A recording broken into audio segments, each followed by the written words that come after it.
வணக்கம், நான் உங்க friend Jaya Srinivasan. Welcome to veggies recipe. நம்ம வெஜ்ஜீஸ் ரெசிபி கிச்சன்ல மார்கழி மாசத்துக்கான பிரசாதம் ரெசிபிஸ் பார்த்துட்டு இருக்கோம். அந்த வரிசையில இன்னைக்கு திருகோஷ்டியூர் கோவில் அந்த பெருமாளுக்கு ரொம்ப உகந்த பிரசாதமான திருமாலை சம்பா பண்ண போறோம்.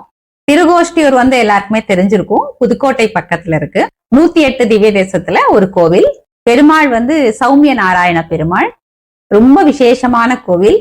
அஷ்டாட்சர மந்திரம் கிடைச்ச இடம். அந்த வரலாறு உங்க எல்லாருக்குமே தெரிஞ்சிருக்கும்.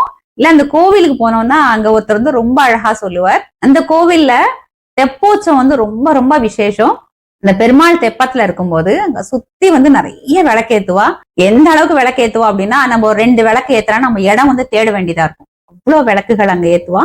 அந்த தெப்போற்சவத்தும் போது நம்ம ஏதாவது வேண்டிண்டு அங்க நிறைய விளக்குகள் எரிஞ்சுட்டு இருக்கும் இல்லையா, அந்த விளக்குல இந்த விளக்கு குளிர்ந்ததுக்கு அப்புறம் அதுல கொஞ்சம் மஞ்சள் குங்குமம் தட்சிணை சமர்ப்பிச்சுட்டு அந்த விளக்கே பெருமாளா நினைச்சுட்டு நம்ம ஆத்துக்கு எடுத்துன்னு வரணும்.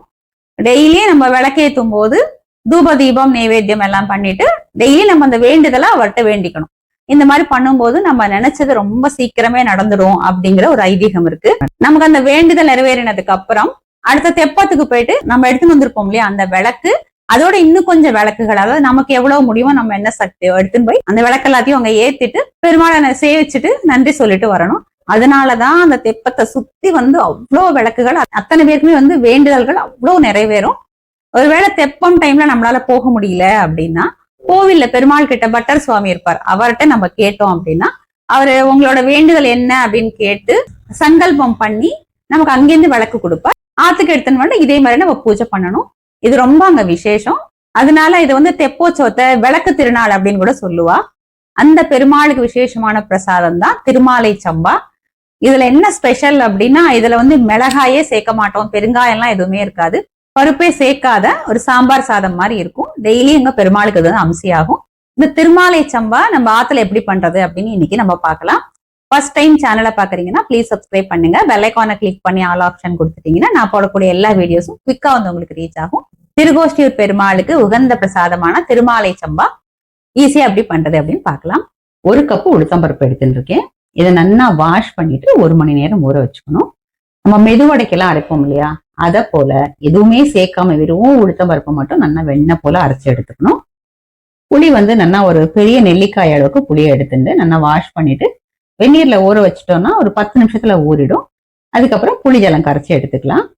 இந்த திருமாலை சம்பால காய்கறி பாவக்காய், கத்திரிக்காய், வாழைக்காய் இது 3 கண்டிப்பா சேர்ப்பா. இது இல்லாம நாட்டு காய்கறி சேர்த்துக்கலாம். நான் கொஞ்சம் கொத்தவரங்காய் எடுத்துட்டு இருக்கேன். இது எல்லாத்தையும் கொஞ்சம் பெரிய பெரிய பீசஸா கட் பண்ணி எடுத்துப்போம். 1 கப்பு பச்சரிசி எடுத்துட்டு இருக்கேன். வெயிட்ல 150 கிராம் இருக்கு. இது நல்லா வாஷ் பண்ணிட்டு நம்ம எப்பயும் சாதம் பண்ணுவோம் இல்லையா, அது போல நம்ம பண்ணிக்கணும். அதாவது பொங்கல் பண்ற மாதிரி ரொம்ப குழைவாவும் இருக்கக்கூடாது, கலந்த சாதத்துக்கெல்லாம் உதிரா பண்ணுவோம் இல்லையா, அந்த மாதிரியும் இல்லாம நார்மலா சாஃப்டான சாதமா நம்ம பண்ணிக்கணும். ஸ்டவ்ல ஒரு கடாய் வச்சிருக்கேன். 1 டீஸ்பூன் வெந்தயம். இது நல்லா நிறம் மாறி வாசனை வர வரைக்கும் வறுத்துக்கணும். இது நல்லா பொரிஞ்சு வரணும். வெந்தயம் நல்லா வறுபட்டாச்சு. இப்ப இது மிக்சி ஜார்ல எடுத்துட்டு சூடு ஆறினதுக்கு அப்புறம் பவுடர் பண்ணி எடுத்துக்கலாம். அதே கடாயில 1 டேபிள் ஸ்பூன் மிளகு. மிளகையும் நல்லா வாசனை வர வரைக்கும் வறுத்துக்கலாம்.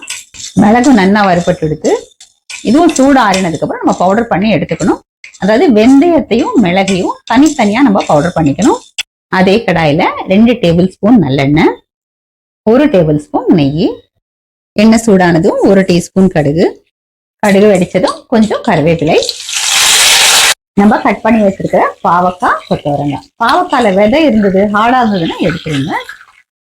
கத்திரிக்காயும் வாழைக்காயும் கட் பண்ணி தண்ணியில போட்டு வச்சிருந்தேன், அதையும் சேர்த்துருவோம். 1/4 டீஸ்பூன் மஞ்சள் பொடி.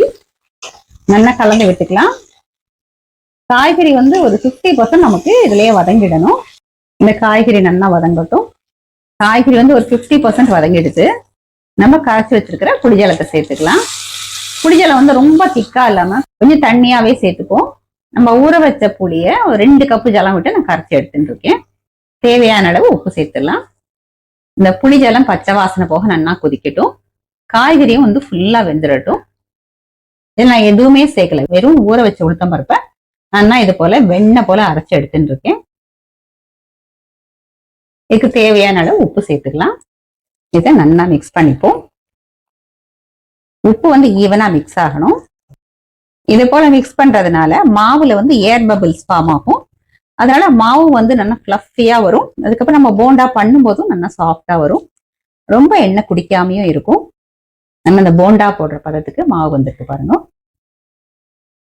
எண்ணெய் சூடா எடுத்து சின்ன சின்ன போண்டாவா நம்ம பண்ணிக்கலாம்.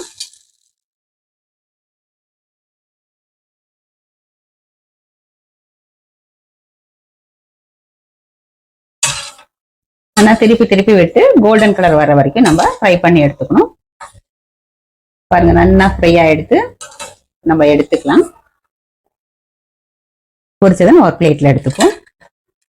புளிஜலை நல்லா கொதிச்சு பச்சை வாசனை போயாச்சு. காய்கறியும் பாருங்க நல்லா சாஃப்டா வெந்துடுது. நம்ம வறுத்த மிளகை இது போல நான் பொடி பண்ணி வச்சிருக்கேன். இதை சேர்த்துடலாம். நல்லா மிக்ஸ் பண்ணி விட்டுப்போம். மிளகு பொடி சேர்க்கும் போது நீங்க உங்க காரத்துக்கு தகுந்த மாதிரி பார்த்து சேர்த்துக்கோங்க. மிளகு பொடி சேர்த்ததுக்கு அப்புறம் 2 நிமிஷத்துக்கு இந்த குழம்பு வந்து நல்லா கொதிச்சு எடுத்து நம்ம பொரிச்ச போண்டாவை இதுல சேர்த்துருவோம். நல்லா மிக்ஸ் பண்ணி விட்டுப்போம். இந்த போண்டா வந்து இந்த குழம்புல நல்லா கொதிச்சு இந்த மிளகு காரத்தையும் இந்த புளிப்பையும் நல்லா அப்சர்வ் பண்ணிக்கும். நம்ம போண்டா சேர்த்ததுக்கு அப்புறம் 1 நிமிஷம் அது கொதிச்சாலே போதும். பாருங்க நல்லா சாஃப்டா எடுத்து இப்ப இதுல நம்ம சாதத்தை சேர்த்துடலாம். பாருங்க இது போல சாஃப்டான சாதமா இருக்கு. ரொம்ப குழையவும் இல்லை. இது போல பண்ணிக்கணும். இப்போ இதனால ஜென்டலா மிக்ஸ் பண்ணிக்கிறேன். ஏன்னா போண்டாலாம் சேர்த்திருக்கோம் இல்லையா, அது உடையாம பார்த்து மிக்ஸ் பண்ணிக்கணும். இது ஒரு 2 நிமிஷம் நல்லா கொதிக்கட்டும். இந்த குழம்புலாம் இருக்கு இல்லையா, அது ஃபுல்லா சாதம் அப்சர்வ் பண்ணிடும். பாருங்க திருமாலி சம்பா சூப்பரா ரெடி ஆயிடுது. இந்த குழம்பு ஃபுல்லா நல்லா சாதம் அப்சர்வ் பண்ணிட்டு கரெக்டான கன்சிஸ்டன்சில இருக்கு. நம்ம சேர்த்துக்கிற போண்டா எதுவும் உடையாம அதுவும் நல்லா பர்ஃபெக்டா இருக்கு. லாஸ்ட்ல வந்து இதுல வெந்தய பொடி நம்ம வருத்தம் இல்லையா, அதை நான் பவுடர் பண்ணி வச்சிருக்கேன். இதை சேர்த்துருவோம். 1 டேபிள் ஸ்பூன் நெய் விட்டுக்கலாம். இதை நல்லா மிக்ஸ் பண்ணிட்டு வேற பவுலுக்கு மாத்திக்கலாம். திருமாலை சம்பா பாருங்க ஃபர்ஸ்ட் கிளாஸா ரெடி ஆயிடுது. திருமாலை சம்பா ரொம்ப ஈஸியா நம்ம ப்ரிப்பேர் பண்ணிட்டோம். பெருமாளுக்கு நைவேத்தியமும் பண்ணியாச்சு. இப்ப நம்ம பிரசாதம் எடுத்துக்கலாம்.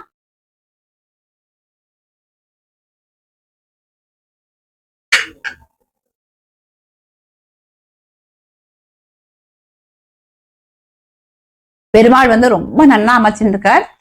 ரொம்ப நல்லா இருக்கு. இந்த மிளகோட காரம் தூக்கலாம்.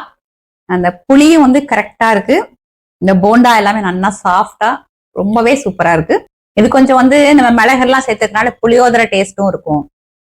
பருப்பெல்லாம் சேர்க்காததுனால வத்த குழம்பு சாதம் மாதிரியும் இருக்கும். நிறைய காய்கறி சேர்த்ததுனால கொஞ்சம் சாம்பார் சாதம் மாதிரியும் இருக்கும். மொத்தத்துல ரொம்ப பிரமாதமான ஒரு பிரசாதம்.